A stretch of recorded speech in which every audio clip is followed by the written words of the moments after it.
ደሞዝተኛ መሆን በጣም ነው ያስጠላል። በጣም ነው አሁን ደሞዝተኛ ሁን ከምትለኝ በቃ ሙት ብትለኝ ቀለል ነው የሚለው። ብዙም ሰው ደላላ እንደዚህ ያደረገኝ ወይ በደላላ ተጎዳው በሚል እንትን ይላል። ምናልባት አጋሽ ከዚህ አይነት ነገር ታማኝነትን በስራው መስክ ላይ ማሳየት አንፃር ምን ያክል ኳሊፋይድ አዎ በድርሽ በፊት አይባነሽ ነው የሚለው በስልክ ኢማጂን። አረ ብራዘር ውጣ ከዛ ውስጥ እንደ ሶሻል ሚዲያ ማን ገደለ እንትናን ቆረጠ ማለት ይቁም ማለት በቃ አንዳንዴ የምንይዛቸውን ነገሮች የምንጠቀምበትን ቫልዩ ባለማወቅ ኪሳራ ውስጥ ነው ያለን። ኢኮኖሚካሊ እኮ ኪሳራ ነው እድሜ የሚባል ነገር እኮ አለ። ብዙ ጊዜ ከቤት ጋር በተያያዘ በተለይ በአሁኑ ሰዓት በጣም ብዙ ሪል ስቴቶች አሉ እና ሰዎችም የመግዛት ፍላጎት አላቸው፣ ግን የትኛውን እንደሚመርጡ አንዳንዴ ግራ ይጋባሉ። ምናልባት ሄሎ ደላላ ይሄን በመጠቆም ሁኔታ አማራጭ የቤት እንትኖችንስ ቴሌቪዥን እየተመለከትክ ለምሳሌ ኢትዮጵያ ውስጥ የሞዴስ ማስታወቂያ ልታይ ትችላለህ። ያው ልክ ፊልም እያየ ቃና ቲቪ እየሆነ ይችላል እንግዲህ ማስታወቂያ ባይሆንብኝ ቴሌቪዥን እያየ የሆነ ፊልም እያየ ነው የሆነ ሞዴስ ማስታወቂያ መጣ። የኛ ህዝብ እኮ ሪሞት የሚወረውር ህዝብ ነው ያለው። ተናዶ መጣ ማስታወቂያው ምናምን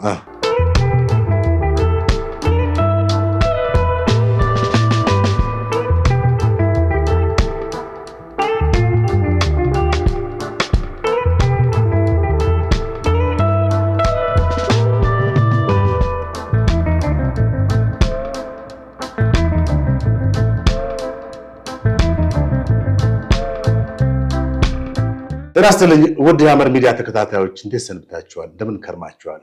በዚህ ዝግጅታችን በማርኬቲንግ፣ በኢኮኖሚ፣ በንግድ እንዲሁም በተለያዩ የቢዝነስ ዘርፎች የተለያዩ ዝግጅቶችን ይዘን እንቀርባለን። እንዲሁም አዳዲስ ሀሳብና አዳዲስ የቢዝነስ አይዲያ ያላቸው ሰዎችን በተጨማሪም ይዘን እንቀርባለን። በዚህ አጋጣሚ አዳዲስ ሀሳብ ያላችሁ ሰዎችን በዚህ ፕሮግራም ላይ እናቀርባችኋለን ማለት ነው። ለዛሬ ግን እንግዳ አድርገን ይቀርብላችሁ ታምራት ይባላል። እስቲ ራሱን በማስተዋወቅ ብንጀምር ይቻላል። ስለጋብዛችሁኝ አመሰግናለሁ። ስሜ ታምራት ግርማ ይባላል። የሄሎ ደላላ መስራች ነኝ። እንዲሁም ደግሞ አሁን በሄሎ ደላላ ስራ አጋዥ የሚባል ፕላትፎርም አለ። ሁሉም ሰው መታገዝ፣ መደገፍ፣ አቅጣጫ መጠቆም ይገባዋል በሚል የተለያዩ የስራ ዘርፎች ላይ አቅጣጫ የመጠቆም ስራዎችን እሰራለሁ። ወደ 17 ዓመት አካባቢ የስራ ኤክስፒሪየንስ አለኝ በዚህ በብሮከሪ እና ወይም በድለላ ስራ ተብሎ በሚባለው። እንግዲህ ይሄንን ይመስላል የላይፍ ሁኔታ። ያገባ 3 የወለደ ብዙ ወጣት የሚመኘው ስለሆነ ያወራሁት ማለት ነው። ጥሩ ነው። ምናልባት እስቲ እንደው ሰፋ ለማድረግ በዚህ ብሮከር ማለት በኢትዮጵያ ውስጥ እንግዲህ በተለምዶ ድለላ የሚለው የስራ ዘርፍ ነው እና እንዴት ነው የእናንተ የተለየ የድለላ እንትኑ ማለት የድለላ ስራችሁ ምንድነው ከሌላው የድለላ በተለምዶ ከሚታወቀው የሚለየው? በጣም ደስ የሚል ጥያቄ ነው። ባይዘወይ የሄሎ ደላላ የአሰራር ሂደት ከሌላው የሚለይበት አንደኛ እኛ ደላላ ብቻ አይደለንም፣ ከደላላ በላይ ደላላ ነን ብለን ነው ራሳችንን የምናስበው። የደላላ ስራ በባህሪው የሳይካትሪስት ስራ ነው። የሰዎችን ፍላጎት መረዳት መቻል። 2 የተለያየ ዓለም ላይ ያሉ ሰዎች አሉ። እኛ እንዲያውም 2 የተለያየ ዝብርቅርቅ ያለ ዓለም ላይ ያሉ ሰዎች ወደ አንድ እኛ ወደ ምንፈልገው ዓለም መጥተው መገበያየት እንዲችሉ ወይም መግባባት እንዲችሉ የማድረግ ስራ የሚሰራ ትልቅ የሳይካትሪስት ወይም በተለምዶ የምንለው የስነልቦና ባለሙያ እንደማለት ነው። ምክንያቱም ሰው መግዛት ይፈልጋል፣ ግን ምን መግዛት እንዳለበት የት ቦታ እንደሚያገኝ መረጃ የሚያገኝበት መድረክ የለም። እኛ ኢትዮጵያ ውስጥ አይተው ከሆነ ብዙዎች በሰፈር ተገድበው ነው ያሉት፣ በአካባቢ ተገድበው ነው ያሉት። ከአንድ ደላላ ከራሱ በላይ የሆነ ኔትወርክ የለውም። እሱ በሚያውቀው ኔትወርክ ብቻ ነው የሚሰራው። በዚህ ፕላትፎርም ውስጥ ሚዲያ የሚባል ነገር ሬዲዮና ቴሌቪዥን የሚያግዘው ደላላ የለም። መጽሔት የሚያግዘው ደላላ የለም። የራሱ የሆነ የሶሻል ሚዲያ ፕላትፎርም ያለው ደላላ የለም። አብዛኛውን ጊዜ አንዱ ነገር ይኖረዋል፣ አንዱ ይጎለዋል ምናምን። እኛም ልክ እንደዛው አንዱ ነገር ኖሮ አንዱ እየጎደለን የመጣ ነውና እኛ ጋር የተለየ የምናደርገው ምንድነው? አንድ ደላላ ነኝ የሚል ሰው የራሱ ሶሻል ሚዲያ በደንብ በበቂ ሁኔታ ያለው በቂ ዳታቤዝ መያዝ የሚችል ባለሙያ የሆነ ወይም ደግሞ ዳታቤዝ የሚይዙ የተለያዩ ዳታ ነው። እኛ ዳታ ስለሆነ የምንሸጠው ዳታ በደንብ የሚይዙ ይሄ በብጣሽ ወረቀት እየጻፉ የሚይዙት ዳታ ቀርቶ ዲጂታል የሆነ ዳታ አያያዝ ያለው ብሮከር መሆን አለበት። ከዛም የኬብል ሚዲያ ተብሎ የሚባል ሬዲዮ እና ቴሌቪዥን ሰፖርቲቭ የሆነ የደላላ ፕላትፎርም ያለው ሰው መሆን አለበት አንድ ደላላ። ከዛም አልፎ ተርፎ የተለያዩ ኢቨንት ፕላትፎርሞች አሉት። በየተለያየ ጊዜ ብዙ ገዢ፣ ብዙ ሻጭ፣ ብዙ ተከራይ፣ ብዙ አከራይ፣ ብዙ ሰራተኛ፣ ብዙ ቀጣሪ የሆኑ ወይም የተለያየ ጉዳይ ላይ ፈላጊና ተፈላጊ የሚገናኙበትን መድረክ የሚያዘጋጅ ደላላ መሆን አለበት። ዘርፉ ሰፊ ነው። ይሄ ሁሉም እንደሚጠራው በዚህ በኩል በወንዝ አሻገረ፣ በዚህ በኩል ጣሪያ ሰነጠቀ፣ በዚህ በኩል እንዲዋሸ እንዲጨመረ የሚባልለት የድለላ ፕላትፎርም እኛን አይወክልም። ሲጀምር እኛ ለየት የሚል ትውልድ ነው ያለነውና በደንብ ከጠየቀኝ በደንብ የምነግርህ ይመስለኛል። እናንተ በምን ትለያላችሁ የሚለው ጊዜ እንዳልይዝብህ፣ አንደኛው መለያ መንገዳችን እንዳልኩ ነው። በቂ ዳታቤዝ አለን፣ በቂ የሶሻል ሚዲያ ፕላትፎርም እንጠቀማለን። የሚዲያ ኬብል ሚዲያ ተብሎ የሚባለውን ፕላትፎርም እንጠቀማለን። ህትመት ሚዲያ ተብሎ የሚባለውን በደንብ እንጠቀማለን። የራሳችን የሆነ ዌብሳይት አለን፣ አጋዥ.com የሚባል ዌብሳይት አለን። የኮል ሴንተር ፕላትፎርም ያለው 8104 ማንም ሰው ጉዳዩን በቀላሉ ገብቶ የሚፈልገውን ነገር ቴክስት ያደርጋል። መግዛት ፈልጋለሁ፣ መሸጥ ፈልጋለሁ ይላል። ጓደኛ አለው። በቃ ይሄ በሰፈር ዲስትሮ እያስጠረገ ምናምን ደላላ አለ እዚህ ሰፈር ምናምን አይደለም። ታፔላ እየዞረ ምናምን ግድግዳ ላይ ያልተከፈለበት ማስታወቂያ አንሰቅልም። ህጋዊ የሆነ መንገድ ነው። ሰው በቀላሉ ስልኩ ላይ ገብቶ ኮሚኒኬት እንዲያደርግ ያደርጋል። አሁን የሄሎ ደላላ የሚለየው ከዚህ አንጻር ነው። 8-9 የሚሆኑ አባሪ ፕላትፎርሞች አብረውታሉና ሁሉም ኢትዮጵያዊ እንዲሳተፍበት የዘርፉ አንዱ አካል እንዲሆን ያደረገ ፕላትፎርም አለ። ምናልባት እንደው በምን አይነት የድለላ እንትን ነው ብዙ ጊዜ የተለመደው? እንግዲህ ቤቶችን መሸጥ፣ ማከራየት የመሳሰሉት ነው እና ይሄን ጨምሮ ምንድን ነው እስቲ? የድለላ ስራ አይነቱ ብዙ ነው። እውነት ለመናገር እኛ ሀገር ነው ያልተለመደው እንዳልኩ ቅድም። ለምሳሌ ሌሎች ሀገራት ላይ ዶክተሮች፣ ባለሙያ የሆኑ ስፔሻሊስት ዶክተሮች ይደለላሉ። የፊልም አክተሮች ይደለላሉ። እንደገና የእግር ኳስ ተጫዋቾች ይደለላሉ። ምክንያቱም የድለላ ማለት አክቹዋሊ በሁሉም ድርጅት ውስጥ አለ። ሁሉም ቀጣሪ አስቀጣሪም፣ የፋብሪካም፣ የመኪና መሸጫም፣ ኢምፖርት ኤክስፖርት ምንም ድርጅት ውስጥ ደላሎች አሉ። ያ ማለት ስሙን ቀየር ነው ማርኬተር ብለን አወጣንለት እንጂ ኢትስ ኦልሬዲ ደላላ እኮ ማለት ነው። ከፈላጊና ተፈላጊን የማግባባት ስራ የሚሰራ ባለሙያ ማለት ነው። እብተዋል። ስለዚህ ዘርፉ ብዙ ነው። እኛ በተለምዶ የምናውቀው የቤት ደላላ ይላል ሰው። በተለምዶ የሚታወቅ የቤት ሰራተኛ አቅራቢ ደላላ ይላል። የሰራተኛ አቅራቢ ደላላ ይባላል። እኛ ሀገር ላይ የሚታወቁት በብዛት እነዚህ ናቸው። ከዛ ደግሞ የእህል ይሄ ከገበሬው ወደ ገበያ የሚያመጣ እህል ንግድ ላይ የሚሰራ ደላላ አለ። ያው ዋጋ አስወደደብን እንዲያረገብን እየተባለ የሚታማው። ከዛ ደግሞ አረብ ሀገር ላይ በባህር መከራ የሚያስበላም ደላላ አለ። እሱም ደላላ ይባላል። ህገወጥ ደላላ በሚል ይጠራል። ማለት እኔ እንጃ ይሄን ዘርፍ በደንብ ቢታይ ደስ ይለኛል። እንደው ሀሳብ መዘብራረቅ እንዳይሆንብኝ እንጂ ድለላ ሲባል ዘርፉን በጣም ትኩረት አድርጎ የሚሰራ በጣም ፕሮፌሽናል የሆነ ፕላትፎርም፣ ከባድ ሲኦሲ ከባድ ሪኳየርመንት የሚቀመጥበት ወደ ዘርፉ ለመግባት ትልልቅ ሪኳየርመንት የሚቀመጥበት እንደ አንድ የትምህርት መስክ በማርኬቲንግ የተማረዋል በማኔጅመንት ተምሮ እንደገና ደግሞ ሌላ ቦታ ሄዶ ሰልጥኖ የሚመጣበት ምናምን ሆኖ ቢሰራ በጣም ነው ደስ የሚለው። ግን እንደጠየቀኝ ጥያቄ ብዙ ከ8-9 በላይ ኢትዮጵያ ውስጥ ፋንክሽን ያደርጋል። ለምሳሌ ማዕድን ደላላ አለ፣ የማዕድን ምርቶች፣ የኮንስትራክሽን ማቴሪያል ደላላ አለ፣ የመኪና ደላላ አለ፣ የቤትና የቤት ነክ ጉዳዮች ደላሎች አሉ ለብቻው፣ የመጋዘንና የፋብሪካ ደላሎች አሉ፣ የድርጅት የማሻሻጥ ድርጅትን ማሻሻጥ ተቋም የማሻሻጥ ስራ የሚሰሩ ደላሎች አሉ። አሁን ደግሞ የስቶክ ማርኬት ወይም የሰነድ መዋለ ንዋይ ሽያጭ ደላሎች አሉ። ያው እንግዲህ እንደዚህ አይነት ትራንዛክሽኖች በደንብ የአክሲዮን ሽያጭ እንደማለት ነው። ግን ዘርፉ ብዙ ነው እንዳልኩ፣ የዶክተሩንም ይነካል። ይሄ የሜንቴናንስ ቤት ውስጥ ያሉ መብራት፣ ውሃ ምናምን የሚሰሩ ሜንቴናንስ ስራዎችን የሚሰሩ ካምፓኒዎችን የሚደልል ደላላ አለ። እቃ ከቦታ ቦታ በማዘዋወር አንድ ቤት ስትለቅ ከአንድ ቤት ወደ አንድ ቤት ለመሄድ በኦንላይን ያንተን እቃ አንስቶ ወደምትፈልገው ቤት የሚወስድ መሀል ላይ ሆኖ ድለላ ስራ የሚሰራ አለ። በጣም ብዙ ነው ዘርፉ። ይህን የሚያክል ዘርፍ እንደ ተራ ስራ ነው የምንመለከት። ያው ብዙ ጊዜ እንግዲህ ድለላ የሚለው ቃል ራሱ ምናልባት አንዳንድ ኔጋቲቭ ኮኖቴሽን ነው ያለው። ብዙም ሰው ደላላ እንደዚህ ያደረገኝ ወይ በድለላ ተጎዳው በሚል እንትን ይላል። ምናልባት አጋሽ ከዚህ አይነት ነገር ታማኝነትን ወይ በስራው መስክ ላይ ከማሳየት አንጻር ምን ያክል ኳሊፋይድ ነው? የሚገርም ነገር እኛ ብዙ ጊዜያችንን አሁን የምትለውን አዌርነስ ክሬሽን ለመፍጠር ወይም በሰው ላይ እውቀት በደንብ እንዲኖር ለማድረግ ብዙ ጊዜ ለፍተናል። እንዲያውም እያጣን እየራበን ምንም አይነት ስራ ሳንሰራ ሰዎች ስለ ድለላ ያላቸው ኢሜጅ እንዲቀየር ብዙ ለፍተናል። እኛ ምን ፖስተውን ቪዲዮ አጋዥ ሚዲያ ላይ የሚለው የቲክቶክ ቻናላችን ላይ ወደ 153,000 አካባቢ ፎሎወር አለው።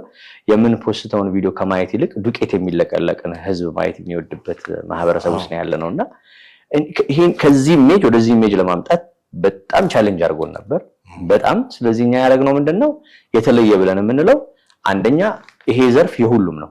እናት መደለል ትችላለች፣ አባት መደለል ይችላል፣ እህት መደለል ትችላለች፣ ወንድም መደለል ይችላል፣ ጎረቤት መደለል ይችላል፣ ዘመድ መደለል ይችላል። ምክንያቱም እነዚህ ሁሉ መጠቅስል ሰዎች የቅርብ ወዳጅ አላቸው፣ የቅርብ ቤተሰብ አላቸው። ገብተዋል። ድለላ ፕላትፎርሙ ላይ ወይም እኛ የያዝነው ፕሮዳክት ላይ ወይም የያዝነው ንብረትን ሰምተው ተቀብለው በመናስተላልፍባቸው ሚዲያዎች ላይ እነሱን ወስደው ለሌሎች ሰዎች ደልለው እነሱም ገንዘብ ማግኘት ይችላሉ። ስለዚህ እኛ ጋር ስትመጣ ሁሉም ሰው መታገዝ፣ መደገፍ፣ አቅጣጫ መጠቆም ይገባዋል ያልንበት ዋናው ዓላማ ምንድነው? ማንም ምንም የያዙትን ፕሮዳክት ወስደው አሻሽጠው ገንዘብ ማምጣት ይችላሉ። ማንም ቴሌቪዥን እየተመለከትክ ለምሳሌ ኢትዮጵያ ውስጥ የሞዴስ ማስታወቂያ ልታይ ትችላለህ። ልክ ፊልም እያየ ቃና ቲቪ እየሆነ ይችላል እንግዲህ ማስታወቂያ ባይሆንብኝ ቴሌቪዥን እያየ የሆነ ፊልም እያየ ነው የሆነ ሞዴስ ማስታወቂያ መጣ። የኛ ህዝብ እኮ ሪሞት የሚወረውር ህዝብ ነው ያለን። ተናዱ መጣ ማስታወቂያው ምናምን። እኛ ጋር ስትመጣ ግን የኛ ትውልድ ሌላ ነው። የአጋሽ ትውልድ ወይም ሄሎ ደላላ ትውልድ ሌላ ነው። እኛ ጋር ስትመጣ ዋረ ናይስ ማስታወቂያ ነው የመጀመሪያ ደስ ነው የሚለን። የማስታወቂያ የሰራውን ድርጅት ስልክ ቁጥር ይዘን በሚቀጥለው ቀን እንደውላለን። ጠናስሪ የሚገርም ማስታወቂያ ነው ያየሁት። ይገርምሃል። ባይገርም እኔ ሰፈር አንድ 750 ካሬ ሜትር መጋዘን አለ። እዚህ መጋዘን ላይ አንተ ወስደህ ብትከራየውና ለኔ ሰፈር አካባቢ ይሄን ሞዴስ እና ዳይፐር ብታከፋፍል በጣም ደስ ይላል። ሌላ ብር ነው የምንሰራበትኛ። አገኝተኛ እኛ ትውልድ ላይ የተለየ አሰራር ነው ያለን። ገብቷል። ከዛም ካፌና ሬስቶራንት ገብተህ ትጠቀማለህ። ማኪያቶ ትጠጣለህ፣ ቡና ትጠጣለህ፣ ጓደኞች ጋር ችግር ታደርጋለህ፣ ታጨበጭባለህ፣ ትስቃለህ። ፕራይቬት ገንዘብ ኢንቨስት እያደረግህ ነው።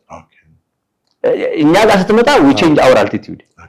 ያ ካፍቴሪያ ቢል ይዞልህ ይመጣል ሰው አይደል? የመጀመሪያ አንተ ራሱ ብትሆን ምን ታያለህ? ለምሳሌ ቢል መጣ አንተ ጋር ያው እንትን ነው የምታየው፣ ሂሳቡ ነው። በቃ ሁሉም ይሄ ነው። ሄሎ ደላላ ጋር ስትመጣ እሱ አይደለንም እኛ። ቢሉ ሲመጣ የቢሉ አራት ላይ ሰውየው ስልክ አለ። ዋረን ግሬት ማኪያቶ ጠጣው ይገርምሃል ነው የምንለው እኛ። የሚገርም ማኪያቶ ነው የጠጣነው። በጣም ነው ደስ ያለኝ ወንድሜ። ይሄን ማኪያቶ እኔ ሰፈሬ ሲኤምሲ ነው ግራውንድ ላይ 150 ካሬ ሜትር አለኝ። እሱን ከፍተህ እዛ መጠጣት ትፈልጋለህ? ይሄን ማኪያቶ እሱን ደልዬ እንዲከራይ አድርጌ ብር እሰራለሁ። ሰው እኛ ጋር ስትመጣ ሌላ ትውልድ ነው። የኛ የድለላ ባህል ሌላ ነው። የምንቀጠርበት ቦታ፣ የምንሰራበት ቦታ፣ የምንራመድበት ቦታ፣ ግድግዳ ማስታወቂያ፣ የፎቁ ህንፃ ይከራያል፣ ይሸጣል የተባለው ኮስሞቲክስ ቤት ነው፣ የምን ቤት ነው፣ ብር ነው። እኛ ጋር ስትመጣ ምንም ብር ነው። አግኝተኛ ስለዚህ የተለየ የምንለው ያሰራር ሂደታችን ይሄ ነው። ስለዚህ ሁሉም ሰው ደላላ መሆን ይችላል። ኦፍ ኮርስ ነው። ባልና ሚስት ደላሎች ናቸው። ሁላችንም ደላላ መሆን ይችላል ማለት ነው። ፍራችንን ሳንተው በጣም ጥሩ። ለምን እንሸሸዋለን? ለምን እንፈራዋለን? ዩኒቨርሲቲ ገብተን የምንማረው ለምንድን ነው? 3 ዓመት 4 ዓመት 5 ዓመት የምንማረው ገንዘብ ለማግኘት። አይ ቆይ ግድ የለም ዩኒቨርሲቲ በሩ ላይ ያስተማረን የዩኒቨርሲቲው ዲን ተባረክ በቃ ጨርሰሃል ትምህርት ብሎ ባር ኮንዲሽን ነው የምንማረው። ይሄንን ነው የምናስበው አይደለም። ገንዘብ ለማግኘት ነው የምንማረው። ወተን የተማርነው ሙያ ሸጠን ገንዘብ እናገኛለን። የኛ ህዝብ የተሰጠው ነገር አለ። ይኸውልህ ተሰፍሮ የተሰጠው ምን መሰለህ? አንተ የቪዲዮ ባለሙያ ነህ ተብሎ ከተሰጠህ በቃ ከሱ ውጭ አታስብ። ልክ ጋር የለም በቃ እንደሱ ኩርጉት አድርገውልን በሱ ነው ቀርጸው ይሰሩ። ከሱ ወጥተህ ያስብህ ቀን ፍርሃት ይዛል፣ ትለግጣለህ። የምታደርገው ግጥት ምን ትገባለህ እዛ ውስጥ። ብራዘር ከዚህ እንላቀቅ፣ ከዚህ እንውጣ፣ አካባቢያችንን እንመልከት። ማን ምን ይፈልጋል? ትያስካለች ጎረቤታችን ምን አለ የሚሸጥ ነገር ከሌላ ከክፍለ ሀገር ከምናምን መጥቶ ትያስካለች አጠገብ ያለን ብዬ እንደነሽ እናቴ ምናምን አንዱ በደንብ ጓደኛ ሆኖ 500 ካሬ ሜትር 20 ሚሊዮን ብር ሸጦ 400 ሺህ ብር ይዞ ይሄዳል። እዛ ለፈራ ነው ዳዲ እስቲ ሳንቲም በእናትህ ዛሬ መሳፈር የለኝም ምናምን ቺኳ ምናምን ባል ትፈልጋለች ደጅ ምናምን አልቲቲዩድ የአልቲቲዩድ ችግር እንዳለ ይገባናልና ይሄን እንደመቀየር ነው እኛ የመጣነው። ብዙ ጊዜ ከቤት ጋር በተያያዘ በተለይ በአሁኑ ሰዓት በጣም ብዙ ሪል ስቴቶች አሉ እና ሰዎችም የመግዛት ፍላጎት አላቸው፣ ግን የትኛውን እንደሚመርጡ አንዳንዴ ግራ ይጋባሉ። ምናልባት ሄሎ ደላላ ይሄን በመጠቆም ሁኔታ አማራጭ የቤት እንትኖችንስ ይዘን የመጣንበት በሄሎ ደላላ ስር ያሉ ዘርፎች ብዙ ናቸው።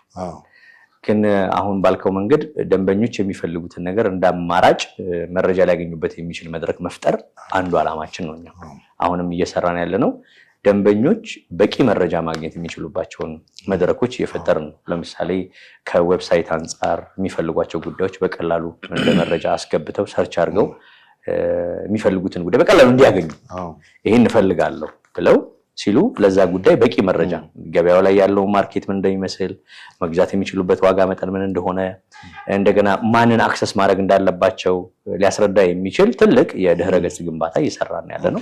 ኦልሬዲ በቅርቡ ያልቃል በእግዚአብሔር ፈቃድ። ያኔ እንዳለቀ ለሁሉም ማህበረሰብ እንሰጣለን። ከዚህ ቀደም ግን እያደረግን ያለ ነው ምንድነው ሰዎች መረጃ በሚፈልጉ ሰዓት ያለምንም ክፍያ ኮንሰልት ነው የምናደርገው። እዚህ ቦታ እንደዚህ ያለ እዚህ ቦታ እንደዚህ ያለ በደንብ በተደራጀ መልኩ በፒዲኤፍ ፋይል አዘጋጅተን ከሚሸጡ ከሚገዙ ነገሮች ጋር በደንብ አደራጅተን እገዛለሁ ያለ ሰው ቢመጣም የሚሸጡ ነገሮች በመረጃ ደረጃ ላይ አሁን እኛ ሀገር ላይ ቤት ይዘዋን ደላላ ቤቱን አሳይኝ ስትለው ልክ እቃ በብት ስር እንደሚያስቀምጠው ነው የሚመስለው። እሷን ይዞ ሰውየውን ስታመጣ እነግርሃለሁ ብሎ ነው የሚሸኝ። እኛ ጋር ግን ስትመጣ እንደዛ አይደለም። ሎኬሽኑን እነግርሃለን፣ ሰውየው ማን እንደሆነ እነግርሃለን።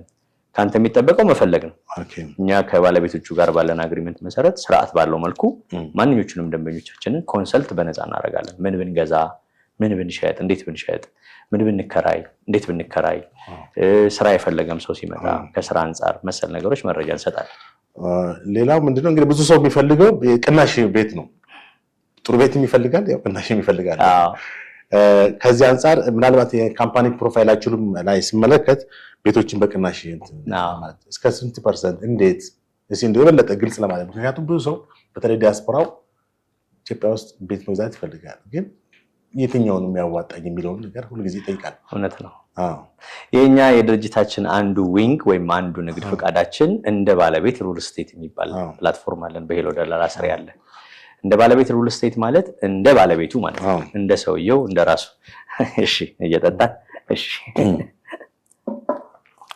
ኦኬ እንደ ባለቤቱ እንደ ሰውየው እንደ ራሱ የሚባል ፕላትፎርም አለን። እዛ ውስጥ ምንድነው በቅናሽ ቤቶች የሚል ፕሮጀክት ይዘናል። በቅናሽ ቤቶች ፕሮጀክት ሰዎች ቤት መግዛት ውድ እንደሆነባቸው ያውቃሉ። ዋጋው ማርኬት ፕሌስ ላይ የሚታዩት ነገሮች ምናምን ትልልቅ እንደሆነ ይታወቃል። በውጭም ሀገር ያለው የኢትዮጵያ ሕዝብ ወንድምና እህቶቻችንም እንደዚሁ ስጋት ውስጥ ነው ያሉት። እነማን ጋር እንግዛ፣ እንዴት እንግዛ ነው። እንደ ባለቤት ሪል ስቴት ይሄን ፕላትፎርም ነው ለመቀየር የመጣው። አንዱ የስራ ዘርፋችን ነው። ፕላትፎርሙ እንዴት ነው የሚያደርገው? ሰዎች በሚፈልጉበት አካባቢ በጋራ ሆነው ቤት መገንባት ይችላሉ። መገንባት የሚፈልጉ ሰዎች በፊት ቤት ሊገዙ ነበረ። ከገዢነት ወደ ገንቢነት ነው የምናመጣቸው። ስለዚህ ገንቢ ሲኮን ደግሞ ዋጋው ይቀንሳል ማለት ነው። ልክ ነኝ አይደል? ምክንያቱም ገንቢ የሆነ ሰው የሚገነባበት ዋጋ አለ ማለት ነው። የሚሸጠው ሰውዬ መጀመሪያ ገንቢ ነው አይደል? ከገነባ በኋላ ለሽያጭ ሲመጣ ማርኬት ፕሌስ ላይ ያለውን ዋጋ ያይና ባልተጠናም በተጠናም የዋጋ አገማመት ዋጋ ጨምሮ ለማህበረሰቡ ይሸጣል። ስለዚህ የሚገዙት ሰዎች መግዛታቸው ወደ ገንቢነት ይቀየራል ማለት ነው። ይሄ የሚሆነው እንደ ባለቤት ሪል ስቴት ነው። የምታደርገው ምንድነው? ለዚህ ለእንደ ባለቤት ሪል ስቴት ሙሉ ለሙሉ ኃላፊነት ነው የምትሰጠው። እሱ መሬት ወይም ለመገንቢያ የሚሆን ይዞታ ያመቻቻል፣ ኮንስትራክሽኑን ያመቻቻል፣ ዲዛይን ያመቻቻል። ማንኛውም አይነት የመንግስት ቦታ ያሉ ጥያቄዎችና የማህበራት ያሉ ጥያቄዎችን በሙሉ አሟልቶ አንተን ወክሎ ቤትህን ገንብቶ ያስረክባል። ልክ እሱ ቤት ገነባህ ማለት ነው። በፊት አንተ ቆመ ነበር የምትገነባው። ቤተሰሪ ደም የለውም ምናምን ይባላል ነበር። አሁን ግን በቃ እንደ ባለቤት ሪል ስቴት አለ። አንተ ቤት መገንባት ፈልግ፣ ስጠው ኃላፊነት። ግን ይሄ ስራ የሚከናወነው በማህበር የሚገነቡ ቤቶች ላይ ነው። ያ ማለት አንድ ቦታ 500 ካሬ ሜትር ቢኖር ግራውንድ ፕላስ 15 ቢገነባ አንድ ፍሎር ላይ 3 አባወራ ቢሆን ሚኒመም ከ130 እስከ 150 ካሬ ሜትር ሰዎች እንዲደርሳቸው ይሆናል ማለት ነው። የ150 ካሬ ሜትር ቤት ለመገንባት ነው የምትመጣው። ግራውንድ ላይ ሊሆን ይችላል፣ አንደኛ ላይ ሊሆን ይችላል፣ ሁለተኛ ላይ ሊሆን ይችላል። አንተ ፈቃደኛ ሆነ መርጠ ዲዛይኑን ባለው የዌብሳይት አደረጃጀት መርጠ አንዱ ላይ ለመገንባት ገንዘብ ኢንቨስት ማድረግ ትጀምራለህ። ገንዘብን ደግሞ ኢንቨስት ስታደርግ በድርጅት ምናምን አካውንት ለድርጅቱ ከፍየው ምናምን የሚባል ነገር የለም። አንተ ራስህ በምትደራጅበት ማህበር ላይ ነው። ራስህ ማኔጀር ከፈለክ ዋላ የምትወክላቸው ሰዎች ዋላ አካውንታንት የሆነውን ስራ ዘርፍ ራሱ ይዘህ በቦርድ ተመርተህ ነው የምትሰራው። ይሄ ተሰረኩ ተበላው ምናምን የሚባል ነገር በሙሉ ዜሮ ነው። ምክንያቱም የምትቆጠበው ገንዘብ በሙሉ በራስህ ንግድ በራስህ አካውንት ነው። በራስህ ሄደህ ባንክ ላይ ደብተር ባንክ አውጥተህ እኛ ጋር የሚስማሙ ወይም ደግሞ ይሄን ስራ ለመስራት ከተስማሙ ባንኮች ጋር ባንክ አውጥተህ አካውንት ቆጥበህ እዛች ላይ የቁጠባ መጠን 500 ሺህ ብር ሲደርስ የአዲስ አበባ ከተማ አምስተኛ ብለን የምናስባቸው ሰፈሮች ላይ የቁጠባ መጠን 1 ሚሊዮን ሲደርስ ሶስተኛ እና አራተኛ የምንላቸው ሰፈር ላይ የቁጠባ መጠን 2 ሚሊዮን ላይ ሲደርስ አንደኛ እና ሁለተኛ ብለን የምንላቸው አካባቢዎች ላይ እንደነ ቦሌ እንደነ ካሳንቺስ ላይ በጋራ ቤት በመገንባት የካሬ ሜትር ዋጋቸው ከ45 ሺህ ብር እስከ 75 ሺህ ብር ብቻ ነው። ምናልባት እንደው አንድ ሰው ገንዘብ ይዞ ቤት መገንባቱ ነው የሚሻለው ወይስ ያለቀለትን ቤት መግዛቱ ነው የሚሻለው? ሁለቱም ይሻላል ባይ ነኝ። ግን እንደየገንዘቡ መጠን ይለያል። ለምሳሌ ቦሌ ላይ ያለቀ ቤት ግዛ ብዬ ስልህ የቦሌን ማርኬት መምታቴ ባይሆንም ዋጋው ይታወቃል። ሴሚሲ ላይም ሄደ ያለቀ ቤት ግዛ ስልህ ሴሚሲ ዋጋ ይታወቃል። እኛም ራሱ የጨረስናቸው ቤቶች አሉን። ሀያት ላይ በካሬ 85,000 ብር ፉል ፊኒሽድ የሆነ ቤት ፉል ፊኒሽድ መስኮት፣ በር፣ ሊፍት፣ ደረጃ፣ ሴራሚክ፣ የውስጥ ሽንት ቤት ማቴሪያሎች፣ የውስጥ ቁም ሳጥኖች፣ ኪችን ካቢኔቶች በሙሉ የተጠናቀቀለት በ85,000 ብር የካሬ ሜትር ዋጋ እናስረክባለን አለን። አሁን ሴም ሀያት ላይ ቤት 10 አባወራ የሚይዝ ቤት አለን። በዚሁ አጋጣሚ እነዚህ ቤተሰቦች የሚፈልጉም ቢሆን በደንብ ይሄንን ቤት መውሰድ ይችላሉ። አሁን ይሄ ቤት 85,000 ብር በካሬ ነው። እዛ አካባቢ ላይ ስንት ብር እየተሸጠ ነው ብትለኝ 100፣ 130፣ 140,000 ብር በካሬ እየተሸጠ ነው። ኢቭን ኢፍ እኛ ራሱ ለመሸጥ እንኳን አይደለም ለመገንባት ለመሸጥ እንኳን የምናወጣቸው ዋጋዎች በጣም ዝቅተኛ ናቸው። ይህንን ቤት ደግሞ ለመገንባት ብትመጣ በካሬ 40,000 ብር 35,000 ብር ልትገነባው ትችላለህ። አየህ መገንባት ያዋጣል። ትዕግስት ነው የሚፈልገው። ቤት ሳይኖርም ረጅም ጊዜ ቆይተህ አይደል እንዴ? አይደል? ቤት እገዛለሁ እያልክ 6 ወር 7 ወር እኮ በመፈለግ ትቆያለህ አይደል? ቤት በመገንባት 1 ዓመት 2 ዓመት መታገስ በጣም ቀላል ነው። የኛ ደግሞ የእንደ ባለቤት ሪል ስቴት የሄሎ ደላላ አንዱ ዊንግ ነው ብያለሁ። የእንደ ባለቤት ሪል ስቴት አንዱ ዓላማ የኮንስትራክሽን ማኔጅመንት ቲም ስለሆነ በዚህ በኮንስትራክሽን ማኔጅመንት ቲም ውስጥ ሲምፕሉ ቀላሉ ነገር ሰዎች ፍላጎት ይኖራቸው እንጂ የፍላጎታቸውን ስምምነት የሚያጸድቁበት ውል ፈርመው ገንዘብ ማጠራቀም ከጀመሩ ለነሱ መስራት እንጀምራለን። ስናደራጅ አንድ ህንፃ ላይ ከ9 ሰው እስከ 1000 ሰው ልናደራጅ እንችላለን። አንድ ህንፃ ላይ 1000 ሰው ሚዝ ኮምፓውንድ ሊገነባ ይችላል። ትልልቅ ካሬ ሜትር ቦታዎች ላይ እንደነዚህ አይነት ቦታዎች ወይ እንደነዚህ አይነት ይዞታዎች ደግሞ እኛ ጋር በጋራ አብሮ ለማልማት በሌላኛው ዊንጋችን በአጋዥ ገበያ ባልኩ ዊንግ ሰው እየመጣ ይመዘገባል። እኔ ቤቴን ማልማት ፈልጋለሁ፣ አገሬን ማልማት ፈልጋለሁ፣ ይዞታዬን አጋራለሁ ይላል። ደስ ነው የሚል ህዝብ ስታገለግል መንገዱ ሁሉ ቀና ነው የሚሆነው። ባይ ዘ ወይ ስለኛ ለጽድቅ በነፃ እየሰራን ነው ማለት አይደለም። ግን ቢሆንም ትርፋችንን ትንሽ አድርገን የምንጠቀመውን የአገልግሎት ክፍያ ብቻ ይዘን ለብዙ ሰዎች ቤት ለመገንባት እቅዳችንን ጨርሰናል። በበልጥ ግን ምን አይነት ቤቶችን ነው እናንተ ታሻሽሉት? አፓርትመንት ማሻሻጡ ላይ ሌላ ነው፣ መገንባቱ ላይ ነው የምንኖረው። መገንባቱ ላይ አፓርትመንት ነው እስካሁን አፓርትመንት ነው ፍላጎታችንም የምንሰራው። ግን የሌላኛው የአጋዥ ገበያ የተሰኘው ዊንጋችን ላይ ግን በሄሎ ደላላ ስር ያለው ሌላኛው የማርኬቲንግ ግሩፕ ማንኛውንም አይነት ቤት ማንኛውንም አይነት አገልግሎት ይሸጣል፣ ይገዛል፣ ያከራያል። ኦኬ ስፔሻሊ ሎኬሽኑን መጥቀስ ይችላል። የትም አዲስ አበባ፣ ኢትዮጵያ የትም አካባቢ ንብረት ያለው ሰው 8104 ላይ ገብቶ እኔ ንብረቴን መሸጥ ፈልጋለሁ ብቻ ነው ማለት የሚጠበቀው። በቃ ቀረኩ ድሮ እንደዚህ ፈልገህ ምናምን ሊስትሮ እየጠየቅ እዚህ አካባቢ ጎበዝ ሰው ማን አለ ደላላ ምናምን አትልም። በቃ አሁን በቃ ስልክን ብድግ አድርገህ 8104 ብራዘር ስልክ ገዝተን ሃሎ ብቻ ለምን እንልበታለን?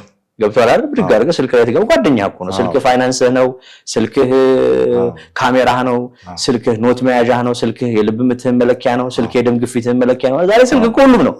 ብድግ አድርገህ በቃ ገብተህ 8104 ላይ እኔ 500 ካሬ ሜትር የሚሸጥ አለኝ ይሄን መሸጥ ፈልገህ ሳይንድ በቃ የዛኔ ባለሙያዎቹ በደንብ ነው የሚረባረቡብህ። ከ12000 ምናምን በላይ ባለሙያዎች አሉን እኛ በአዲስ አበባ ውስጥ እንዲሁም በኢትዮጵያ። ምናልባት ከዚህ በተጨማሪ እንትኖችን የማከራየት ሁኔታ አለ። አዎ አጋዥ እንደራሴ ይባላል እሱ ነው። አጋዥ እንደራሴ ይባላል። የዛ እንትኑ ዲፓርትመንት ነው። እኛ ዲቪዥን ከፍለናል። አሁን እኔ የንግድ ሱቆችን ነው ምንድን የምታከራየው? ማን ቤቶች በኃላፊነት ወስዶ ያከራያል። ውጭ ሀገር ያሉ ዜጎች ይኖራሉ። ቤቶቻቸው እዚህ ሀገር እንዲተዳደርላቸው ወይ እንዲከራይላቸው ወይ ደህንነቱ እንዲጠበቅላቸው ይፈልግ ይሆናል። ኦር ደግሞ ሞል ይገነቡና ሞላቸው እንዲከራይ ፈልገው የማርኬቲንግ ካምፔይን ይፈልጋሉ። ሞሉ ለማከራይ ትልልቅ ማርኬቲንግ ካምፔይን የፈለጉ ተቋማት ሊሆኑ ይችላሉ። እነዚህን ሁሉ ኃላፊነት ይወስዳል፣ ይፈርማል። የ1 ዓመት የ2 ዓመት የ3 ዓመት የ4 ዓመት ከዛም በላይ የሙሉ ጊዜ ኮንትራክት ይወስድና የማከራየት ስራ ይሰራል። ፕላስ መከራየት የሚፈልጉም ሰዎች ቅድም እንዳልኩ 8104 ላይ ገብተው መከራየት ፈልጋለሁ ብለው ይካሉ። መከራየት የሚፈልጉትን የቤት አይነት ባለሙያዎቹ ይጠይቋቸዋል። የሚፈልጉትን መረጃ በስልካቸው ይደርሳቸዋል። ያሉ አንዳንዴ እንዲያውም 360 ካሜራዎችም ስላሉ ቤቱን በእይታ ነው የምታየው። እዛው ካሜራው በደንብ ዲጂታላይዝድ ስለሆነ ክሊክ እያደረክ ነው መኝታ ቤት ትገባለህ፣ ሳሎን ትገባለህ። በጣም በሚገርም ሁኔታ ነው እየሰራን ያለነው። በዛ መልክ ምናልባት ሄሎ ደላላ ብለው በቴሌግራም ወይም በዋትስአፕ ሰዎች ሄሎ ደላላ የሚለውን ስያሜ አሁን በአጋዥ በሚለው የንግድ ስያሜ ስለቀየር ነው አጋዥ.com በሚለው ያገኙናል። ቴሌግራምም ላይ አጋዥ ገበያ መረጃ ምናምን አለ እዛ ላይ። ኦኬ በደንብ የተጠናከረ በበጥ ደግሞ መረጃ የፈለጉ ሰዎች ሊንኮቻችሁን ላኩልን ብለው 8104 ላይ መጻፍ ይችላሉ። ውጭ ሀገር ያሉ ሰዎች በዋትስአፕ በምናምን በቴሌግራም ምናምን ማግኘት ይችላሉ። አጋዥ ገበያ ብለው ሁሉ እንግዲህ አጠቃላይ የቤት ጉዳይን ወይም የቤት ማርኬቱን በተመለከተ ሰፊ መረጃዎችን ገልጸልናል። ሌላው በዚህ በሄሎ ደላላ ውስጥ ሰዎችን የማስቀጠርም ሁኔታ እንደሚሰሩ አውቃለሁ። አሁንም አለ እሱ። ኦኬ አጋዥ ስራ በሚል አለ። በአብዛኛው የሚታወቀው ኢትዮጵያ ውስጥ ሰራተኞች የቤት ሰራተኞችን ማስቀጠር ነው። ዘርፉ በጣም ትልቅ ነው። ባይ ዘ ወይ የቤት ሰራተኛ ስንል እንደዚህ ያቅለለ ነው እንጂ እንዴት ያለ ክፍት ማርኬት። አሁን ይሄንን ቪዲዮ የሚመለከት ኢትዮጵያዊ ቢነቃ ደስ ይለኛል። ቢገባው ያልተነካ ያልተዳሰሰ ትልቅ ሀብት ያለበት የስራ ዘርፍ ነው። ስንት የቤት ሰራተኛ ይፈልጋል ብለህ ጠይቀኝ። ስንት ሚሊዮን ህዝብ እየኖረው ስንቱ ሚሊዮን ህዝብ ስንት ሰራተኛ ይፈልጋል? አስበው። የቤት ሰራተኛ ደግሞ በጣም ትልቅ ክፍተት አለበት። እዚህ ዘርፍ ላይ ያው አጋዥ ስራ እየሰራ ያለው ነገር አለ። እግዚአብሔር ይረዳናል። በሆነ ጊዜ እንደምናሳካው እናምናለን። ከማሰልጠኛ ጀምሮ ልጆቹን ከመኖሪያ ቤታቸውን እስከ ማመቻቸት ጀምሮ ወደ ሰዎች እስከ ማስተላለፍ የሚደርስ ፕላትፎርም ለመስራት እየታገልን ነው። እግዚአብሔር ይረዳናል አምናለሁ። ለምን አንዳንዴ ማሰብ ጥሩ ነው። ካሰብክ በኋላ እግዚአብሔር ይጨመርበታል። ማሰብ ሁሌ ተፈቅዶልናልና አሁን በዚህ ሰዓት እየሰራ ያለው አጋዥ ስራ የተለያዩ ድርጅቶች የሚኖራቸውን ሪኩዌስቶች በ8104 ያቀርባሉ። ሰራተኛ እንፈልጋለን ብለው ይጠቅሳሉ። ያን ያቀረቡትን ሰራተኞች እኛ መልምለን የመጀመሪያ ኢንተርቪው ጨርሰን እናቀርባለን። በሌላኛው እዛው ላይ ባለው ዊንግ ደግሞ ድርጅቶቻቸውን ሲከፍቱ ሙሉ ለሙሉ የሰራተኛ አቅርቦታቸውን እንድናደራጅላቸው የሚጠይቁም አሉ። ሙሉ ለሙሉ የሰራተኛ የዲፓርትመንቱን መዋቅር ቼክ በማድረግ የትኛው ሰራተኛ የትኛው ክፍል የትኛው የሚለውን በሙሉ አደራጅተን ነው የምንሰራው። ይሄ ሁሉ የሚሰራው በየክፍሉ ኃላፊ ነው። እኔ የማስተዳደር ይሄ ልክ እንደ ኦርኬስትራ መሪ የማቀናበር ስራ ነው የምሰራው እንጂ ሁሉም የራሱ ኃላፊ፣ የራሱ ስራ አስኪያጅ፣ የራሱ ማኔጀር፣ የራሱ ዲጂታል ማርኬተር ሁሉም አለው። ኢንቨስትመንቱ ትልቅ ነው። ባይ ዘ ወይ በጣም ከባድ ነው። እኛም ብዙ ዋጋ አስከፍሎናል። በዚህ ዘርፍ ሰራተኛ የሆኑትም ሰዎች ስራቸውን የሚያስተዋውቁበትን ፕላትፎርም ኦልሬዲ ጨርሰንላቸዋል።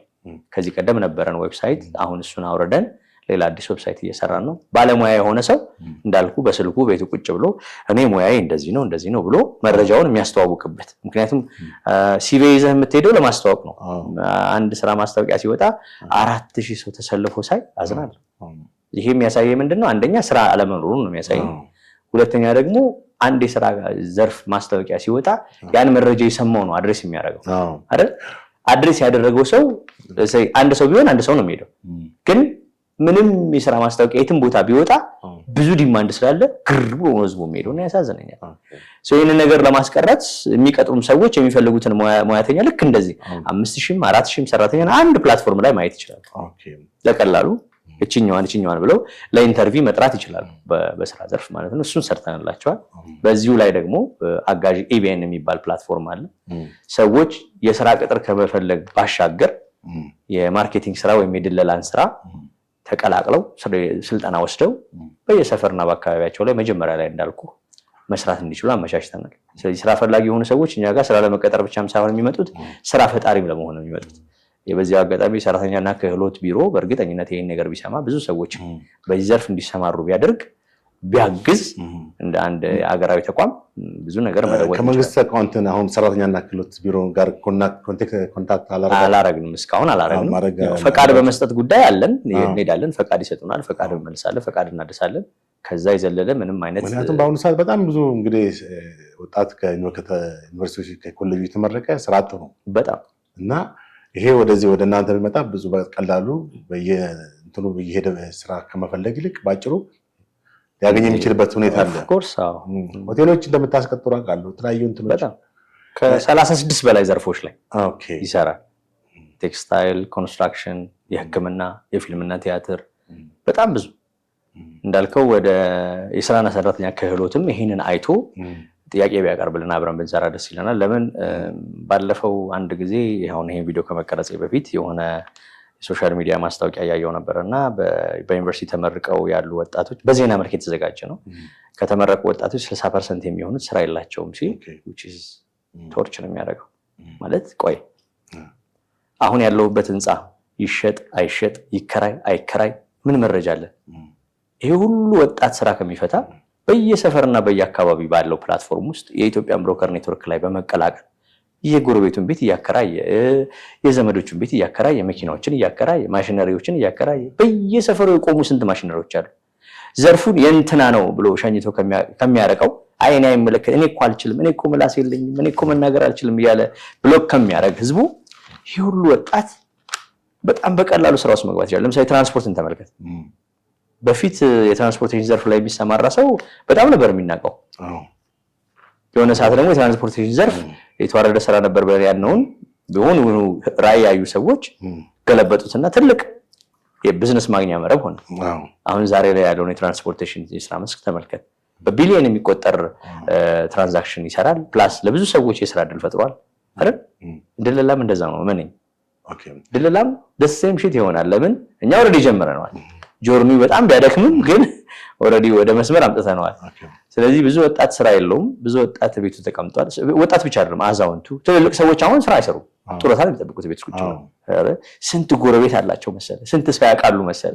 እነዚህ ትልልቅ ሰዎች በየጠጅ ቤቱ ብትሄድ፣ በየእድሩ ቤት ብትሄድ፣ በየማህበራቱ ብትገባ፣ በየሃይማኖት ተቋማቱ ብትገባ፣ በየቤተ ክርስቲያኑ ብትሄድ ትደነቃለህ። ያ ሁሉ ህዝብ ወንድም አለ መቼም እርግጠኛ ነኝ ሁሉም ይድል አይደለም። እኔ እንደኔ ሁሉም የመኪና ሹፌር ይሆን አይደለም። ግን አንዳንዴ ትንሽ ከተኛህበት ነገር ውጤት ማለት አለበት። የሆነ ያደረከው መነጽር ሌላ መነጽር አምጥተቀይር ማድረግ ያስፈልጋል። አንዳንዴ የሆነ ነገር የምናይበትን እይታ ኔጌቲቭን ብቻ ይዘን እየጨፈጨፈን እያወራን ጥሩ የሆነውን ጎን የሚነገርን አካል ከሌለ አረብ ሀገር መሰደድም ነውር ነው። ታስታውሳለህ? አረብ ሀገር እንዳትሄዱ ይገላሉ፣ ይቆርጣሉ ስንል ነበር። ዛሬ እኮ በመንግስት ስራ መዋቅር ውስጥ ገብቷል። አረብ ሀገር ለመሄድ ተምረህ ሰልጥነህ ምናምን ሰርቲፊኬት ወስደህ ምናምን የግል የሆኑ ሰዎች እኮ ሲጀምሩት እኮ ማንም አልተቀበላቸው። እኔ አስታውሳለሁ የሞግዚትነት ትምህርት አስተምረን እንዲያርገን ወደ አረብ ሀገር ልካለሁ እንጂ ሰው ይስቃል። እኔ ባይዘው ይሄ ጉዳይ ከመጽሐፍ ቅዱስ ቃል ጋር ይገናኝብኛል። የኖህ ዘመን ነው ሁሌ ትዝ የሚለኝ። የሆነን ጉዳይ የሆነ ራዕይ ያየ ሰው ይዞ እንደዚህ ነው ምናምን ሲል ተው ምናምን ሲሉ ልክ መጽሐፍ ቅዱስ አይኖር ንስሐ ግቡ የእግዚአብሔር ቀንነት አለች ምናምን ሲል አይ ነው መሄድ ይመጣው በቃ በኋላ ገባለሁ ንስሐ ምናምን ያላግጡበት ነበር። ልክ እንደዛ ነው የሚሰማኝ። እኔ አሁን ላይ ልክ ዘርፉን እንደዚህ ስናገር እግዚአብሔር ይስጣችሁ እናንተም አምናችሁበት ራሱ እንድናወራ እድሉን ስለሰጣችሁን በዚህ ዘርፍ ላይ ብዙ ሰው ይቀየርበታል። ብናስብበት ጥሩ ነው። ስራ የለም እያሉ ከመማረር ሰፈራችን ላይ እጃችን ላይ ነው ስራ ያለው። ስልክ 100,000 ብር 200,000 ብር ገዝቶ የኛ ህዝብ ይወቀስኩ አይደለም ሃሎ ደርሽ በትባይዳነሽ ነው የሚለው በስልክ ኢማጂን። አረ ብራዘር ውጣ ከዛ ውስጥ እንደ ሶሻል ሚዲያ ማን ገደለ እንትናን ቆረጠ ማለት ይቁም ማለት በቃ አንዳንዴ የምንይዛቸውን ነገሮች የምንጠቀምበትን ቫልዩ ባለማወቅ ኪሳራ ውስጥ ነው ያለነው። ኢኮኖሚካሊ እኮ ኪሳራ ነው። እድሜ የሚባል ነገር እኮ አለ። አስበው እኔ አሁን 17 ዓመት ሙሉ ሲጮ ሲደክመኝ መጨረሻ ላይ ተውኩ ማውራት። አሁን አንተ ስለቀሰቀስከኝ ነው ማውራት። በቃ እኔ ዝም ብዬ ስራዬ መስራት ጀመርኩ። አንድ እንጀራ ነው በላው፣ አንድ አቦ ነው በላው አይደል? ልጆቼን ማስተማርና ማሳደግ ነው ያለብኝ። በቃ ሴፍ አንድ ወጣት ሊኖረው የሚገባውን ነገር ካለኝ፣ መኪና ካለኝ፣ ቤት ካለኝ፣ በቂ ገንዘብ ካለኝ በቃ ጸጥ ብዬ ለራሴ መኖር ይችላል። እሱን ሆንኩ። አሁን ይብቃ ማውራት ይቅርብኝ በቃ። ምክንያቱም ይሄንን ነገር የሚረዳ ሰው ሲኖር ነው አይደለ በደንብ ማውራት ያለብህ። የሚረዳ ሰው እንዲኖር ስትደክም ኢኮኖሚካሊ እየወደቅኩ ነው እኮ ጊዜ እድሜ። ዛሬ እኮ ትናንትናን አልመልሰውም አይደል? ትናንት ይሄኔ 39 ዓመቴ ከሆነ ዛሬ 40ኛ ዓመቴ ልደት የማከብርበት ቀን ከሆነ ነገ እኮ 40 ዓመት ከምናምን ቀን ነው የሚሆነው እኮ። እየቀነስኩ ነው የሚሄደው። ስለዚህ በቃ የሚገባው የባነነ የገባ ትውልድ ሲኖረው ወይም አንደርስታንድ ያደረገ ትውልድ ሲኖር አብረህ ትጓዛለህ። አሁን እኛ ጋር ያሉት ግሩፖች እንደዚህ ናቸው። ገባቸው ገንዘብ በጣም የሚፈልግ ትውልድ አለ። በጣም በቃ ገንዘብን ብሎ እኔ ራሴ ድብን አድርጌ ነው የምወደው፣ ግን እንዴት ላምጣው አይደል? አንዳንድ ቁጭ ብሎ ውርስ ይጠብቃል፣ የአባቱን ውርስ ፍርድ ቤት ለፍርድ ቤት ይንከራተታል፣ መከራውን ይበላል። እኔ ፍርድ ቤት ውስጥ እንደዛ ሲንጋጉ ሳይ ይስቃል። እዛ ፍርድ ቤት ለክስ የሄዱ ሰዎች ትንሽ ወደኛ አስተሳሰብ ወጣ ቢሉ ፍርድ ቤቱ ጋር የተቀመጠችው ሴትዮ በመሬት ውርስ ምናምን ጉዳይ መጣችው ሴትዮ መሬትሽን መሸጥ ከፈለግሽ እኔ የሚገዛ ሰው አመጣልሻለሁ ብዬ መደለል አለብኝ። እኔ እዛው ቁጭ ብዬ በቃ ይሄ አንዳንድ ጊዜ ሞቲቬሽናል ትሬኒንጎች ይገርሙኛል። ትችላለህ፣ ትቀየራለህ፣ ትለወጣለህ ምናምን ያው ወንበራን ስትሸከማለህ፣ ታብዳለህ፣ ወገበን ያማል። ከዛ ያስተማረን ሰው ይወጣ ብለህ እሺ እኔ ምን ፈልጌ ራሴ እንዴት ነው ፈልጌ የማገኝ ፈልግ አገኘው ብሎ ይሸኛል። እኛ ፕላትፎርም ላይ እኮ ብትመጣ ግድ የለም ወንድሜ ትችላለህ፣ ደልል፣ ገንዘብ ታገኛለህ ነው እኮ። እኛ እኮ አቅምህን ነግረን እንዴት ልሰራ እንደምትችል ነግረን መስራቱን ሳስተምረን ሲስተም አስገብተን እኮ ነው ወደ ስራ የምትገባውና ትንሽ የኛ ትውልድ ይለያል ብዬ ነው የምለው። በጣም ደስ የሚል ነው። እንግዲህ ብዙ ወጣቶች ማለት ብዙ ከዚህ ከዩኒቨርሲቲ የወጡ ወጣቶችን ወደ ስራ በማስገባት ረገድ ምን ያክል ኢፌክቲቭ ናቸው? አዎ እንግዲህ አሁን ከተማው ላይ በጣም ትራንዛክሽኑ ሰፊ የሆነው የማርኬቲንግ ስራና የሆቴል ስራ ነው። በጣም ሰፊ ትራንዛክሽን አለው። ብዙ ሰው ነው የሚይዘው። እዛ ዘርፍ ላይ በስፋት እየሰራን ነበር። እንደገና ደግሞ በእንደዚህ አይነት ዘርፎች ከዩኒቨርሲቲ የሚወጡ ልጆች 0 ዓመት ሆነው ስለሚወጡ የሚቀጠሩባቸው ቦታዎች ላይ ሲሄዱ በ0 ዓመት የሚቀጠሩበት መጠን አነስተኛ ነው እና ብዙዎቹ ተስፋ ቆርጠው እውነት ነው ቤት ውስጥ ያሉት አንዳንድ ወጣት በባህር የሚሄድበት መከራ የሚበላበት እንዲህ አይነት ውሳኔዎች የሚወሰኑ አሁን ደግሞ የተለመደ ፋሽን አለ ብንሄድ ይሻላል እያለ ህዝቡ እንደዚህ አይነት ነገር ውስጥ የሚገባበት ያመኛል። እውነት ለመናገር ያው የስራ አቅጣጫን የሚጠቁመን ወይም አቅጣጫን የሚያሳየን ነገር ስለሌለ ብዙ ሰው የሚወስነው ውሳኔ ያሳዝነኛል። ስለዚህ እኛ ጋር ከዩኒቨርሲቲ ተመርቀው ለሚወጡትም በስራ ላይ ያሉትም ሁሉም በሙያቸው ሊያገኙት የሚችሉትን ስራ ማገዝ እንፈልጋለን። ለምሳሌ አንድ ከዩኒቨርሲቲ የተመረቀ ወጣት ሲቪ አዘጋጅቶ በቀን አድሬስ ሊያደርግ የሚችለው 5 ድርጅት ሊሆን ይችላል። እኛ ጋር ቢመጣ በቀን 20 ድርጅት አድሬስ ቢያደርግ ወይ 100 ድርጅት አድሬስ ቢያደርግ ተቀባይነቱ ወይም ተፈላጊነቱን እንዲጨምር አድርጎታል ማለት ነው። እኛ እንኳን ባናረግ እኛ ጋር ራሱ ባይመጣ ለኛ ገበያ ሰራህ ባይመስል ማለት ነው። ይሄው ከዩኒቨርሲቲ ተመርቆ የወጣው ልጅ ራሱን የራሱ ፌስቡክ አካውንት ላይ ፎቶግራፉን አድርጎ ቆንጆ እጁን አጣምሮ ምናምን እኔ እንዲህ ባለሙያ ነኝ እንዲህ ተመርቄያለሁ በዚህ ግሬድ ተመርቄያለሁ እኔ መቅጠር የምትፈልጉ እዚህ ቁጥር ላይ ደውሉልኝ ብሎ ራሱን መሸጥ ይችላል። ቲክቶክ አለው፣ ፌስቡክ አለው፣ ዋትስአፕ አለው፣ ኢንስታግራም አለው፣ ቴሌግራም አለው፣ ዩቲዩብ አለው። ይሄ ልጅ እኮ የሌለው ነገር የለም። ራሱ በካሜራ ቁጭ ብሎ ይገርማቸዋል። እኔ የምሰራው የምህንድስና ስራ ነው። ከአዲስ አበባ ዩኒቨርሲቲ በምህንድስና የተመረኩት እንዲህ ያለ ግሬድ አምጥቻለሁ። ራሱን መሸጥ አለበት። እኛ ሀገር ራስን ለመሸጥ የሚያስተምረን የለም። ለማማት፣ ጠጠር ለድንጋይ ለመወርወር፣ ፖለቲከኛ ምናምን ስድብ ለመሳደብ፣ ሃይማኖት ለማንቋሻሽ ነው የምንማረው። ኧረ እንቀይር ማለት እንጃ እንዴት እንደምነግርህ ባላቅም እዚህ ጋር ይሄ ነገር ካልተቀየረ ለውጥ አናመጣም። አጠቃላይ ግን የአጋሽ የድለላ ስራ በኢትዮጵያ የብሮከር እንትን ውስጥ አዲስ እንትን አመጥቷል ብለህ ታምናለህ? በስፋት ከዚህ በኋላ እናመጣለን። በስፋት ስለ በጅምላ ራሱ ከዚህ ቀደም በነበረን ሂደት ግን በጣም ብዙ ልጆች ህይወታቸው ተቀይሯል። ብዙ ልጆች አብረው ነው የሚሰሩ ልጆች እንደ ምስክር ብዙ ሰዎች ማግኘት ትችላለህ ከፈለክ። በጣም ነው ደስ የሚለው። እኛ በጀመርንበት ጊዜ የፌስቡክ አካውንት ራሱ በሪፈር ነበር የሚከፈት። ሪፈር አድርጎ የሆነ ሰው ሪፈር አድርጎ ነው አካውንት እኔ አሁን ፌስቡክ አካውንት የከፈትኩት ሰው ሪፈር አድርጎ ጀስት ይደግብት ብለህ የምትከፍትበት ዘመን አልነበረም። ፔጅ ስንሰራ በእኛ ጊዜ ፔጅ አልነበረም ምናምን። ከዛ ጊዜ ጀምሮ ስንሞክር ነበርኛ። ይሄ እየዳበረ መጥቶ አሁን እኛ ምን ሰራን? እንዲያው እኛ እኮ ምንም አላደረግንም። አንዳንድ ልጆች እንዲያውም በጣም የሚገርም ነገሮች ነው ያሉት። ግን እነዚህ ልጆች ሙያቸውን ሼር የሚያደርጉበት መድረክ ያስፈልጋቸዋል። የሰሩትበትን መንገድ ጆርኒያቸውን የሚናገሩበት ገብታ በጣም ትልልቅ ማርኬቲንግ ካምፓኒ የከፈቱ ልጆች አሉ። የትልልቅ ሪል ስቴት ካምፓኒዎችን ማርኬት የሚሰሩ ተቋማቶች አሉ። በጣም ብዙ እንደነዚህ አይነት ኢምፓክቶች እንዲመጡ ፋና ወጊ ነበርን ብዬ እላለሁ። የመጀመሪያዎቹ ፋና ወጊ ነበርን ብዬ እላለሁ። እኛም በዚሁ መጠን ልክ ወደ ስራው ቀርበናል። ከዚህ በኋላ ግን አሁን በነገርኩ ወይም ኢትዮጵያን ብሮከር ኔትወርክ ባልኩ ወይም ኤኢቢኤን ባልኩ ፕላትፎርም ለብዙዎች ለመድረስ ብዙዎችን የስራው ባለቤት ለማድረግ ሚኒመም በዚህ ፕላትፎርም ላይ ወደ 3 ሚሊዮን ወጣቶች ስራ ያገኛሉ። ሚኒመም ነው የምነግርህ። ሚኒመም ይሄ መፈረም ያለብኝ ቦታ ሁሉ ሄጄ መፈረም ይችላል። ሚኒመም ወጣት ብቻ አይደለም፣ አዛውንት በለው ትልልቅ እናቶች በላቸው ቤት ውስጥ ተቀምጠው ያለው የቤት እመቤቶች በላቸው ትልልቅ የማያውቁት ነገር የለም። አንዳንድ ጊዜ እኮ ቡና ተፈልቶ ጎረቤት ተጠራርቶ ሲያወሩ እኔ አፌን ነው እኮ የምከፍት። እኔ እናቴን በዚህ አጋጣሚ በጣም ነው የማመሰግናት። ቡና ላይ ወሬ እንዳታወራ መረጃ ስማ ትለኛለች። ደስ አይልም? በስማ ቁጭ ብዬ የሆነችዋ ሴትዮ የምታወራውን ነገር የሆነችዋ ሴትዮ የምታወራውን ሰማለሁ። ከዛ እነሱ የሚፈልጉት ነገር ስሰማ የእነሱን ጉዳይ ለማሟላት ሄዳለሁ። አሁን አንድ ጊዜ እኔ የማረሳው ልጅ እያለሁ እናቴ ካስተማረች ነገር ባይ ዘ ወይ ያልኩበት ምክንያት አስተዳደጌም ይመስለኛል። ሻሜታና በሶ ሸጬ ነው ያደግኩት እኔ በክተራ ውስጥ ከእናቴ ጋር በ13 ዓመቴ ምግብ እየሰራሁ ነው ያደግኩት ምናምን።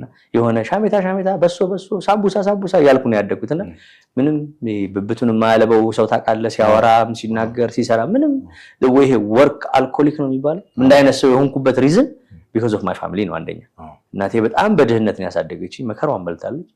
ያ ዘመን ትዝ ይለኛል።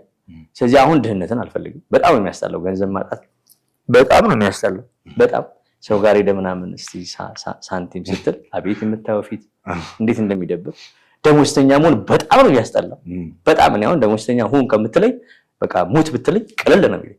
ለምን ጭራሽ ነው የማልፈልገው። ምክንያቱም የሌላ ሰው ህልም ነው የምታሳካው። የሌላ ሰው የኔ ነው ይሄ የኔ ፐርስፔክት ነው። ብዙ ሰው የራሱ ፐርስፔክት ይኖረዋል። ነገር ግን ደሞዝተኛም ሆኜ አዲሽናል ኢንካም ጀነሬት የማደርግበትን አቅጣጫ ነው የማየው። ኢትዮጵያ ውስጥ ደግሞ አንድ ስራ ከተሰጠ ሌላ ስራ ለመድገም ውርደት ነው።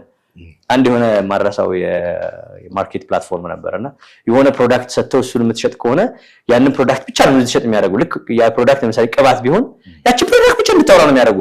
ወጣ ብለህ ውሃ ካልክ በቃ ወጣ ከስራው ያባረዋል። አይደረግም።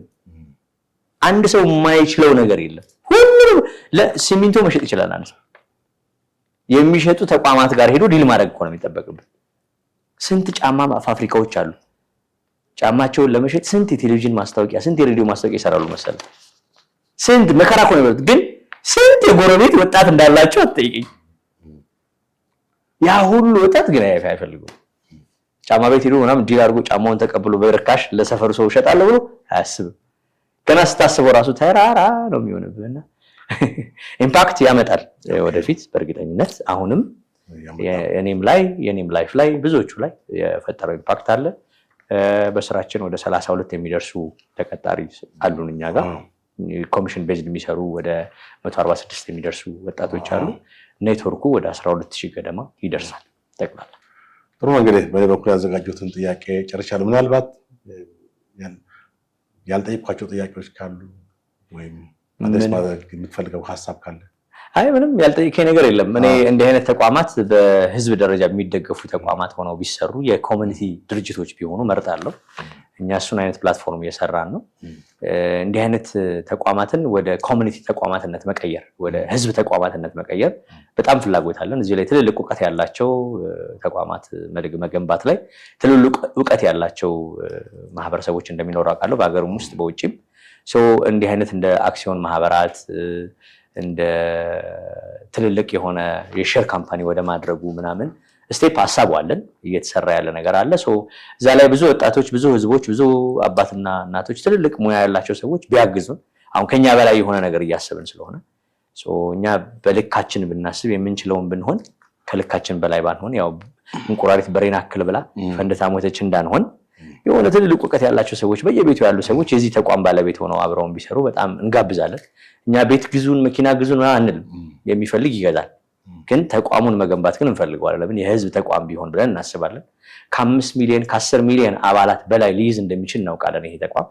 ስለዚህ ይሄን ያሰብንበትን የተቋም መገንባት ሂደቱን ያሰብንበትን ወይም አክሲዮን የማድረግ ሐሳቡን ያሰብንበትን መንገድ የሆኑ ትልልቅ ሰዎች ቢቀላቀሉን እንደ ቦርድም እንደ አደራጅም እንደ ኮሚቴም ፍላጎት አለን። ፈቃደኛ የሆነ ሰው ቢመጣ ብለን እናስባለን።